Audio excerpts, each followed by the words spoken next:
Storytime about how I was dating the school shooter. Yeah. So a little background information. I was a sophomore whenever this all happened, and it was around October. Well, the one day I was sitting at lunch with my group of friends. We're all sitting there having a good time when one of my friends dares me to go over and sit with this one kid. And he was sitting alone, he was kind of shy, and of course I did because they had offered me $10, guys. Can't beat that.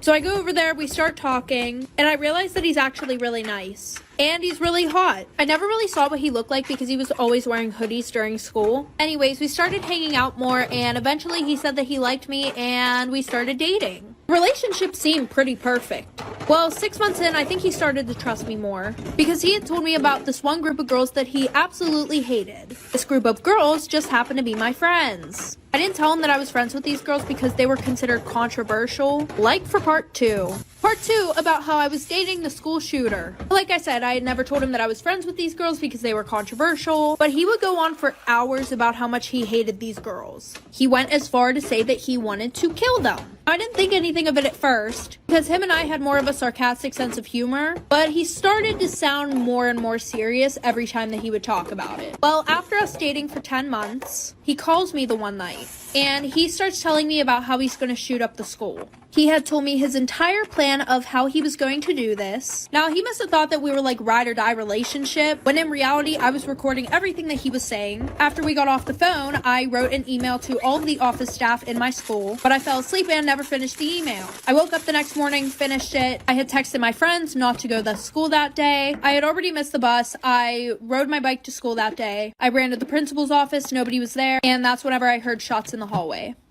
Storytime about how my neighbor killed my dog. So a little background information. When I was about 3 years old, my parents got me a German Shepherd. And my neighbors who lived next to us absolutely loved our dog. And so did their kids. Like, their dad literally put a doggy door in the fence so that way our dog could go back and forth from our house to his house. Well, when I was about 8 years old, my neighbors decided to sell their house. So he told us that he had to take out the doggy door because the people that were buying his house hated animals. Well, the people who had just bought his house, they ended up moving in before he could take out the doggy door. So our new neighbors asked us if we could put like a piece of plywood in front of the door so that way our dog couldn't get through. And they said that they would do the same to their side of the fence. So my dad said, yeah, he put a piece of plywood in front of there. Well, my dog, Gabe, the one night that my brother let him out, he ended up getting the plywood off of the doggy door. Well, my brother literally had to crawl through the doggy door to get the dog before one of them saw him in the yard. Like part 2 about how my neighbors killed my dog. So like I said, my brother let the dog out and my dog got the piece of plywood off of the door. And my brother had to crawl through the doggy door to get my dog out of our neighbor's yard so that way our neighbors wouldn't wake up and know that he got through. But whenever my brother went to go get Gabe, he realized that my neighbors didn't even have a piece of plywood on their side of the fence or anything. So my brother told my dad and my dad went over there the next day to talk to them. And he pretty much said, I'm not going to have a piece of fucking plywood on my side of the fence if you're not going to be doing anything on yours to prevent my dog from going into your yard. And they were like, oh, well, your old neighbors never took out the doggy door. And my dad was like, that's not our fucking fault. Well, then our new neighbors said, if your dog all of a sudden becomes sick or just does not come back, don't be surprised. My dad decided to replace the door himself. Well, once Gabe realized that the doggy door was gone, when we would let him outside, he would literally just sit there and bark at the fence. Well, 2 weeks later, Gabe ended up passing away, and we found out it's because our neighbors were giving him rat poison. Am I the asshole for telling the truth at my best friend's wedding during my toast? I'm a 30-year-old male and my best friend got married last week. I just bought a house and my wife is expecting our son in November, so I let him know I was limited in what I could contribute financially. But I did tell him I would try my best. So I went to the bachelor party in Miami, I rented the tux, and paid for mine and my wife's dinner at the rehearsal dinner. I also had a gift of $300 that I was going to give them, but we will get to why I didn't. His fiancée at the time would text me multiple times a day with updates. Fine. I didn't always respond, and it got to the point where if I didn't respond at least once a day, I'd get a call from my buddy. She texted me for the following reasons. 1. My wife was not allowed to talk about our pregnancy at all. She didn't want anyone to focus on that more than her, the bride. 2. She was not going to order any special food for my wife. No one asked her to. My wife was fine with whatever she was going to be served. 3. I was not helping the groom enough. He had to help her with favors, seating charts, and programs, so I had to help him with those things according to her. 4. She said if I was a true best man, I would offer to pay for the bar bill. I don't even know what that means. 5. She had to read and improve my speech before the rehearsal dinner and wanted to be included as much as my buddy. She told me to make things up if I had to. I was not allowed to include anyone but the two of them and no inside jokes or stories about my buddy that didn't include her. 6. Her last text said to tell my wife to keep it together and not make a pregnancy scene during the wedding. Also, she wanted her to choose a dress that downplayed her pregnancy as much as possible. I was just so aggravated, I spoke to my buddy to see if he could reason with her. He told me to just play ball this one time, it's her day, and to cut him a break because he'd be dealing with her nonsense for the rest of his life. The day of, all the bride and my best friend do is scold me, berate me, and bark orders. I head down to the bar for the drink. The bride's mother is there and warned me not to get drunk because I ruined her daughter's date enough. That was the final straw. I didn't give them the card with the cash, and in the speech, I used my friend's exact wording about having to deal with her nonsense for the rest of his life. I wished him the best and told him I'd always be there for him, especially during the divorce. So, am I the asshole? No, you are. Good job.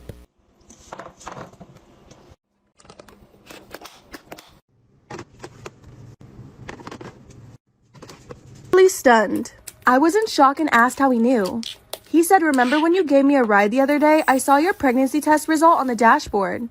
My first reaction was lashing out at him in front of everyone, asking why the hell he just shared private medical information. He said he was sharing our joy with everyone since only him and I knew. Other coworkers asked that I calm down, but I told him he was out of line and I will be reporting him to my superior. My female coworkers came to tell me how rude I was towards Austin's nice gesture. They said I hurt him and overreacted, especially for saying I will be reporting him since he was just sharing happy news. I felt my privacy was violated. I'm a female in my 20s. My mother raised me and my sister as a single parent in a single income household. We've rented our whole lives and grew up low middle class.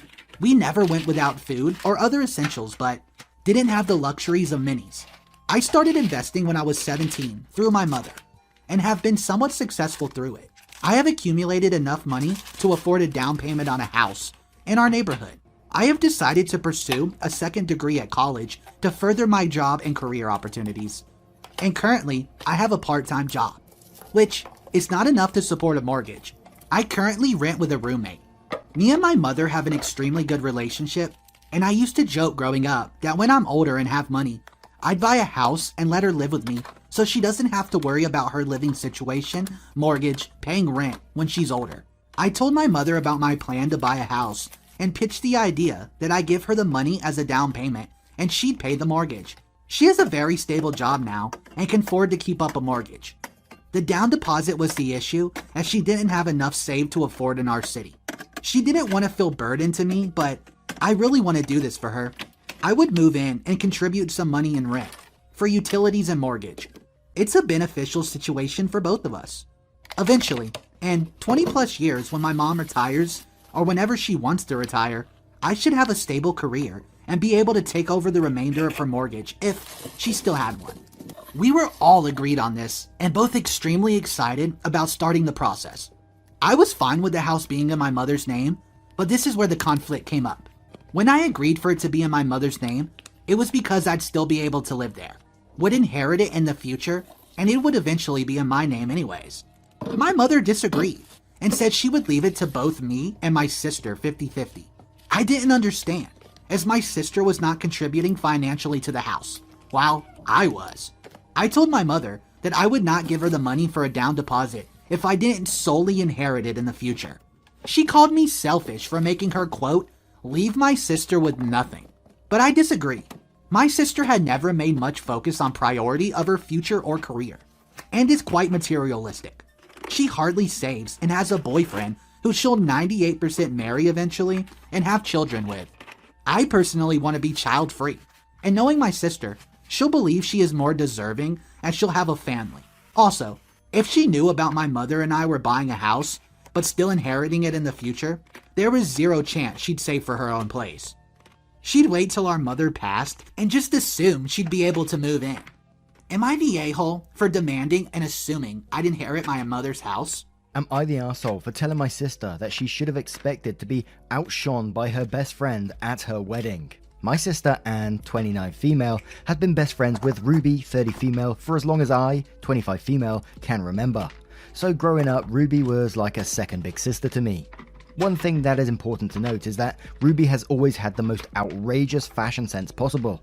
She's the person that would wear those runway outfits that you think no one would actually wear. Anne got engaged pre-COVID. Almost as soon as it happened, she started being really weird to Ruby.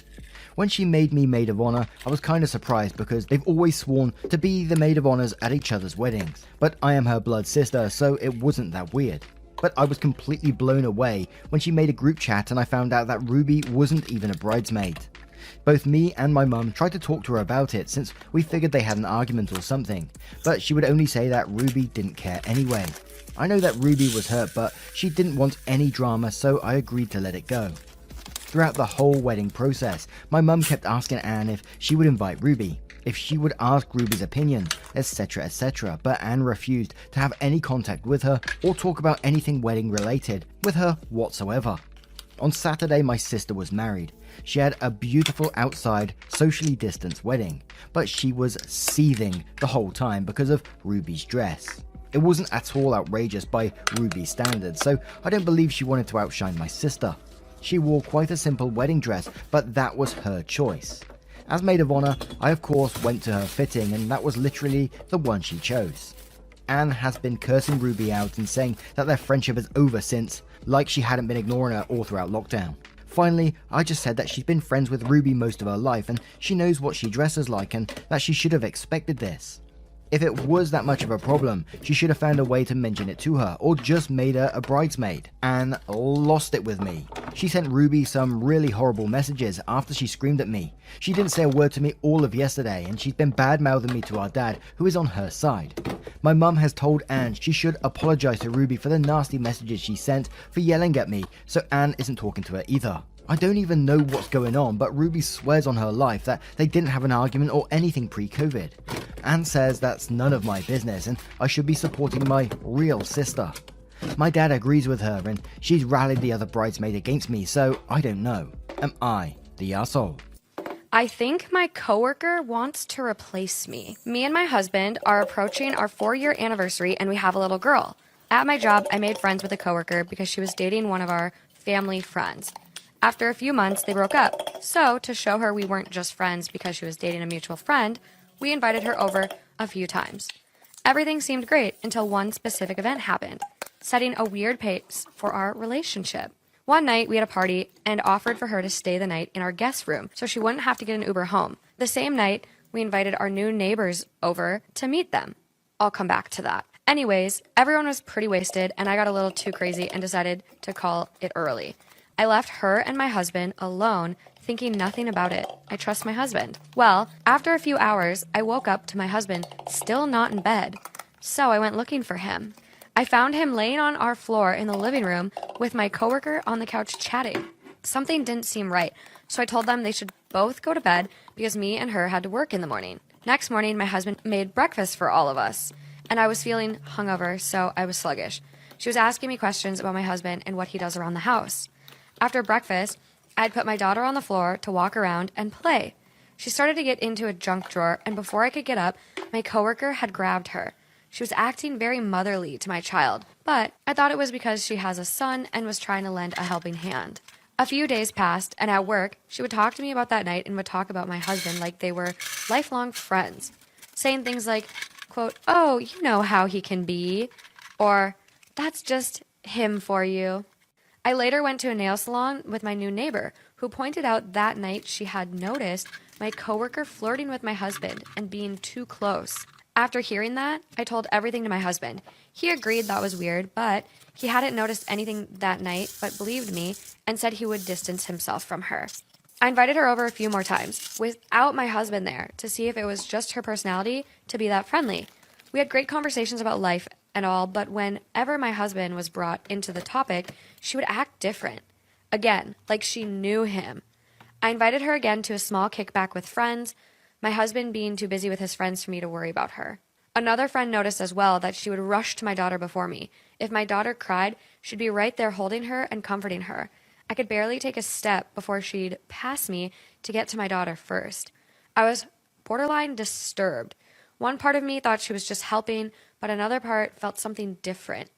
The last visit we had was when I asked if she'd watch my daughter for an hour. Storytime about how my boyfriend found out that I was cheating on him with his best friend. So a little background information. We're gonna call my boyfriend Tyler. Tyler and I had been dating since he was 16 and I was 13. And now it was my freshman year in high school and his senior year. And we're gonna call his best friend Jaden. Now there was one really big problem with Tyler and I's relationship. I was pretty much dating Jaden too. Now if you don't get what I mean by that, Jaden was there for literally every single thing that we did in our relationship. Anytime I would invite Tyler over, guess who was walking in right behind him? Jaden. Anytime that Tyler and I went on dates, guess who was there? Jaden. And there wouldn't even be another girl there. He would literally just third wheel on our dates. And I talked to Tyler about it before and he's like, well, I don't know what you want me to do. He's my best friend. So fast forward, the one day Tyler and Jaden are both over my house, like for part 2. Part 2 about how my boyfriend found out that I was cheating on him with his best friend. So like I said, Jaden and Tyler are both at my house. And Tyler ends up getting a call. And it was his mom telling him that his brother had just passed away. So Tyler told Jaden that he needed to find a ride home. And after that, Tyler left immediately. Now me, I do not know what the hell to do. Because Jaden and I had never been left alone before. And it wasn't really because Tyler didn't trust us. It was more of though we didn't really have a reason to be alone together. So that night he was supposed to wait for my parents to get home so that way they could drive him. But I ended up getting him an Uber because he said that he liked me and I did not know what to do. Fast forward, while my boyfriend is in the grieving stages, I was messing with his best friend behind his back. And the one day he had walked in on us doing spicy things. And after, he had his whole family posting things about me on Facebook saying that I was a whore and everything. Story time about how I'm hooking up with my boss's husband. Disclaimer, this is not my story time. I repeat, this is not my story time. It was sending me on Instagram. Let's get this out of the way. Yes, I'm a homewrecker. Am I proud of it? No, but just hear me out. A few years ago, I had moved to a new city and didn't have any friends at all. My goal was to get a job and make some new friends. Luckily, I got a job right away. After working there for a few weeks, I noticed that my boss would get really jealous anytime her husband would come into the store. Here's the reason why. Her husband is super attractive. He's like way more attractive than she is. Anyway, there were a bunch of girls that worked at the store. I wasn't the only one. But it was like some kind of unspoken rule that you never spoke to the boss's husband. After a month of working there, I would avoid him at all costs. But here's the thing. He actually would go out of his way to come say hi to me. At first I thought this was flattering, but then I realized I could be playing with fire. So I decided to be really cold towards him. Well, this didn't work because it actually made him want to talk to me even more. A few days later, I get a text from an unknown number. Can you guess who it is?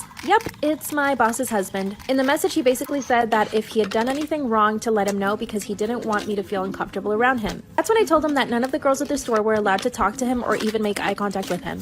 And that was the reason why I didn't speak to him. He told me that I must have misunderstood because he's friends with all of the girls who work there, which I knew was not true. The next day I go into work and he actually shows up at lunchtime. I was by myself at the store. It's like he almost knew that I was there by myself, so he decided to come over. And he started flirting. He pretty much complimented everything about me and asked me if I was making friends. Then he asked me for permission to follow me on Instagram. Of course I was like, yeah, you can follow me. After that, we basically talked on Instagram almost every single day. He would watch and reply to all of my stories. One time I posted a story of me having dinner with some guy, and he replied right away and asked me if I was on a date. I said yes. Then he told me that he was actually jealous. I didn't know how to reply, so I just said LOL. Then he said, what are we gonna do about this? I told him probably nothing because his wife would get upset. Then he said, I've got my ways, don't worry. He asked me to go to the movies and we went, and we basically made out the entire time. After the movie, we sat in his car and he told me that he hated his wife and that he was planning on divorcing her. He was even crying. I mean, I had to believe him. He asked me to keep everything secret, and of course I said yes. I mean, I didn't want to lose my job. This went on for 2 months. One day he calls me and tells me that his wife actually read our messages. Part 2 is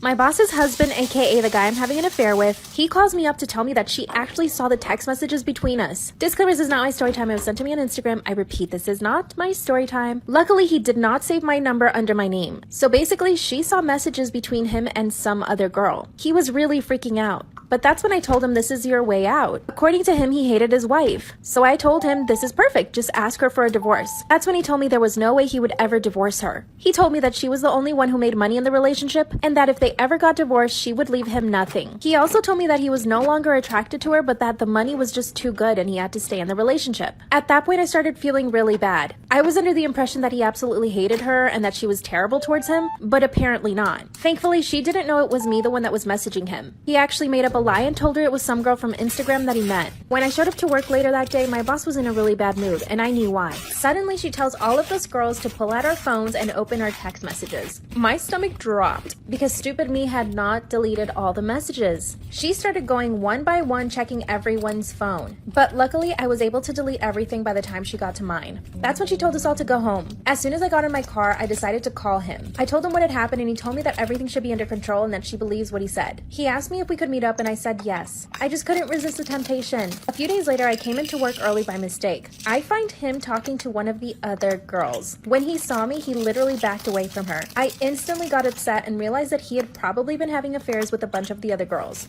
I decided to confront the girl that he was talking to and she told me the truth. They had been having an affair for a year now and that he had probably had affairs with all the girls that worked there. No wonder my boss was so paranoid. When I asked him about it, he totally denied it. I kind of want to tell my boss now and just confess everything, but I'd risk losing my job, which pays really well and I actually love. I'm hoping you guys can tell me what to do. Help me.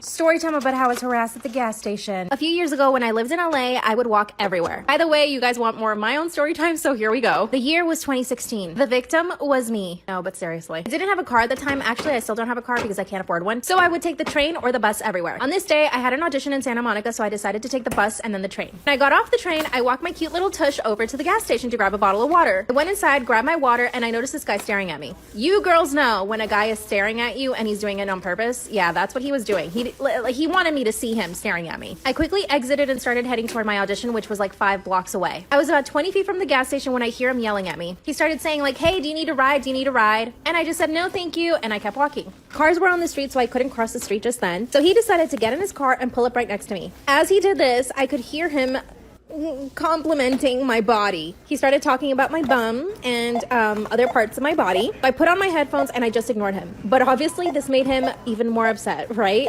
Because, you know, although I did not put music on because I wanted to hear exactly what was going on. That's when he started saying that I was a bitch and other things for not talking to him. Oh yeah, and then I needed someone to teach me a lesson. Finally, I was able to cross the street and I kept walking. This man turned onto the wrong side of the road so that he could drive right next to me and continue to harass me. He started telling me what he was going to do to me if I actually ever got into his car. I knew that if I responded, it would only accelerate his anger, so I literally did not say anything and kept ignoring him. Finally, some cars were going his way, so he had to get out of the lane and turn around. But this man literally made a U-turn on the street to come back to continue harassing me. I was literally on the verge of tears, but I was like, I'm not gonna let this guy see me cry. Saw a cafe 2 doors down, and I decided to walk in. And you better believe he stopped in front of the cafe and just stared inside, waiting for me to come out. Mind you, I had 20 minutes to get to this audition and there was no way I was gonna be on time because being on time means being late. But I also did not want him to see where I was going. I went up to the girl at the register and explained to her what was happening. And I just started to cry. Luckily, she was super nice. She gave me a glass of water and just told me to sit down. Luckily, this guy didn't have any patience, so he did drive away. And then I was finally able to walk to the audition, which was like another 3 blocks away. This is why I always used to wear oversized shirts over any dress that I had. Like I have this really big button-up shirt that just hides my body perfectly, but still this happened. No, I didn't have time to get his license plate. I still remember what he looks like and what kind of car he was driving, but honestly, what am I gonna do? Call the cops and be like, hey, this guy harass me? I sometimes literally stand in front of my closet and think, no, I'm not gonna wear that unless I'm with my husband. If you have any similar stories, please comment below because I know I'm not the only one. Also, no matter what you're wearing, you should never be approached like that. If you ever find yourself in a situation like that, just go into a store and wait it out. Who cares? It's better than having them follow you to where you live, you know? Just be safe out there. I love you guys. Bye. Story time on how I beat up my toxic mom for New Year's. Okay, so boom, jumping right in. I have a mom who's extremely controlling and doesn't let me do anything. I'm 16 years old and she tells me to do the most outrageous things. Like when she told me I couldn't go out with my friends and I snuck out. So she took away my phone and barred my window. And another time when my mom found out I snuck a boy over, she removed the locks from my room door. Even when it comes to my grades, I think I'm doing pretty all right. I got mostly C's, maybe a D or 2, but no F's. But here she comes putting me in tutoring without my permission. And one of the biggest things is when I speak my mind and tell her that I'm my own person and will not be forced to do anything I don't want to, she beats me up with a belt for quote unquote talking to her disrespectfully. I couldn't continue to deal with my toxic mother, so something had to change. She had it coming. Like for part 2. Part 2 on how I beat up my toxic mom for New Year's. Okay, so boom, like I said, I couldn't continue to deal with my toxic mother, so something had to change. I saw a TikTok video saying that going into the new year, you should cut off anything toxic in your life. So that's exactly what I was going to do. I went down to the kitchen and told my mom that I was going to cut her off and going to live with my friend. My mom refused and told me to go to my room. I had enough and I yelled at her, "I'm not going anywhere." My mom said, "Who are you talking to?" And I screamed, "You, I'm talking to you." Then I pushed her back where she hit the fridge and she pushed me back saying, "What are you doing? How dare you?" I was filled with so much anger, I tried swinging at my mom and fighting. But my mom grabbed my hand and slapped me. I was in shock and cried and ran to her room where the windows weren't barred. I jumped out her window and ran away, like for part 3. Part 3 on how I beat up my toxic mom for New Year's. Okay, so boom, like I said, I jumped out her window and I ran away. I guess I didn't think everything through because I didn't even know how to get to my friend's house because my mom would always be the one to drop me off. So I was kind of just lost. I eventually even slipped on tar and sprained my ankle and was in horrible shape. Eventually, some cops found me and brought me home because my mom reported that I ran away. My mom nursed me back to health, and after spending long hours together, because she called off work and treated me for a month, I realized my mom loved me and just wanted what was best for me and for me to be successful. I begged and begged for my mom's forgiveness, and currently I'm doing everything in my power to make it up to her. I'm gonna make sure I make her proud. Don't beat up your mom, kids.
Struggling with her marriage with a man who was constantly lying to her. She only stayed with him so her children could have a normal family. But with my dad around, her family was anything but normal. At the age of 25, she was already having me, her third child. Since then, things were only getting worse and worse. 3 years after my birth, my mom ended up with huge amount of debts, all because of my dad's irresponsible behavior. Not only he was lying to her, he started stealing from her. As a child, I had no idea how bad was my dad to my mom and in how much trouble my mom was. In my mind, I had created the image of having a good, happy family, and I had no idea that it never existed. Growing up, I got much closer to my dad as my mom was always working. He was a good, kind dad to me, and I had fun spending time with him. Among my siblings and me, I was the one who was closest to him. In fact, I was the only one close to him. Both my sister Laura and brother James were indifferent to his presence. Because of that, when my dad once went on a trip for work, I was the only one who kinda started missing him. One day, while thinking about my dad, I typed his name on Google for fun. I wasn't expecting anything to come up. After all, my dad wasn't famous or anything. He was just a normal employee in a normal company, right? Laura? What is this? I struggled to form a proper sentence, staring at the screen with my eyes wide open. For a few seconds, I forgot how to blink. I told you, not everything you see on internet is true. My older sister Laura paused as soon as she noticed the image on my screen. Is this one true? I managed to ask, even though part of me knew. Seeing is believing. She nodded, sitting beside me on the couch while still staring at the inmate picture of Dad in jail. He had never been out for work. He was in prison for breaking in and theft. The perfect image of my dad that I kept painting all my life shattered that day. Deep down, I too knew what kind of person he was. I just didn't know how to believe something you don't want to believe. After that, I slowly started to see Dad for the person he was. Even though I was still a kid, I could tell that he didn't want good for us. My mom divorced him and kicked him out of our house. It was a big change for me. I started to cope with things I discovered about him, but our problems didn't end there. One afternoon, I found him watching TV in our living room. "I'm here to see you, sweetie," he told me. "Why did you steal money from Mom? And why do you keep causing trouble for us?" I tried to suppress my tears. I didn't want him to think I was sad. I wanted him to think I was angry. "It's your mom who set me up. Do you really think your dad can do bad things like that? She cheated on me, scammed me all my life, and even lied to you guys about everything. Now, be a good girl and watch a movie with Daddy. I'll buy you a candy later," he said with a smirk. I knew he was lying, but I settled down beside him anyway. I just wanted to watch a movie with him, like a normal father-daughter. We watched the movie and had a pretty good time. He even got me the candies he had promised before leaving. That night, my mom returned late from work, and yet it didn't feel too lonely. I felt a warm feeling taking over myself because of the positive interaction with Dad earlier in the afternoon. And then, I heard my mom's cry. "What's the matter?" Me and my siblings rushed to her. My gold ring and chain. It's gone. That's when it hit me. Why exactly my dad suddenly missed me and came to visit me? I told my mother everything that happened. It was clear that Dad was the one who stole those things, and there was nothing we could do about it. Since we didn't even have a proof, I didn't see him taking it. But at this point, it wasn't necessary for any of us. The fact that my father only cares about money made me feel horrible. I was beginning to see that I can lie to myself, but it'll not change the truth. Even after so many things, on Father's Day, my mom decided she let Dad spend time with us. I wasn't excited. Maybe it was just a fear of disappointment. I was afraid he proved to me once more that he isn't ever going to become the father I can love. And I wasn't wrong. I was waiting for him outside the house when it happened. I spotted him under Mom's car. He was trying to put something on it. I called out to my mom, rushing towards the house. He quickly got up from the ground and launched at me, but I slipped into the house. Both my mom and my aunt got outside and I told them everything, catching my breath and clutching onto my skirt.